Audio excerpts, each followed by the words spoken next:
Postal ballot ప్రక్రియను సీరియస్గా తీసుకుంది జీహెచ్ఎంసీ.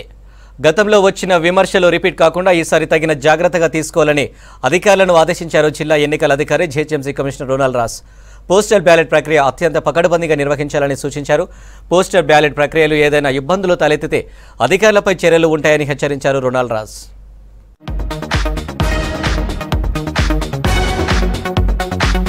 పార్లమెంటు ఎన్నికల నిర్వహణలో పోస్టల్ బ్యాలెట్ ప్రక్రియను అత్యంత పకడ్బందీగా నిర్వహించాలన్నారు జిల్లా ఎన్నికల అధికారి GHMC commissioner Ronald Ross. Postal ballot nodal అధికారులు ఏఆర్ఓలకు పోస్టల్ బ్యాలెట్పై శిక్షణ కార్యక్రమాన్ని నిర్వహించారు. పార్లమెంటు ఎన్నికలు నిర్వహించే పోలింగ్ ఇతర సిబ్బందికి పోస్టల్ బ్యాలెట్ అందజేయడంపై దిశానిర్దేశం చేశారు. లోక్సభ ఎలక్షన్లకు సంబంధించి నిబంధనలు, ఓటర్ ఫెసిలిటేషన్ సెంటర్ల ఏర్పాటు తదితర అంశాలపై ఏఆర్ఓలకు పలు సూచనలు చేశారు రొనాల్డ్ రాస్.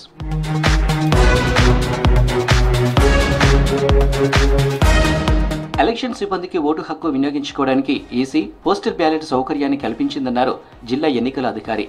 ఎన్నికల సిబ్బంది ఓటు వేసేలా పోస్టల్ బ్యాలెట్ ప్రక్రియకు ఏర్పాట్లు చేయాలని అధికారులకు సూచించారు. లోక్సభ ఎన్నికల విధులు కేటాయించిన సిబ్బందికి మొదటి విడత శిక్షణ కార్యక్రమంలో ఫారం 12 అందించి పోస్టల్ బ్యాలెట్పై పూర్తి అవగాహన కల్పించాలని చెప్పారు. పూర్తి వివరాలను నమోదు చేసి వెంటనే తిరిగి ఇచ్చేలా చూడాలన్నారు రొనాల్డ్ రాస్.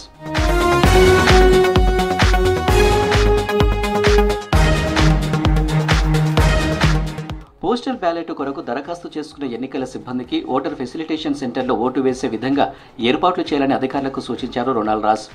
ఒక జిల్లాలో పనిచేస్తూ మరో ప్రాంతంలో ఓటు ఉన్నవారు పోస్టల్ బ్యాలెట్ ద్వారా ఓటు వేసేందుకు స్పెషల్ క్యాజువల్ లీవ్ వెసులుబాటు కల్పించామన్నారు. పోస్టల్ బ్యాలెట్ల ద్వారా ఓటు వేసే వారికి ఎలాంటి ఇబ్బందులు రాకుండా తగిన జాగ్రత్తలు తీసుకోవాలని సూచించారు జీహెచ్ఎంసీ కమిషనర్ రొనాల్డ్ రాస్.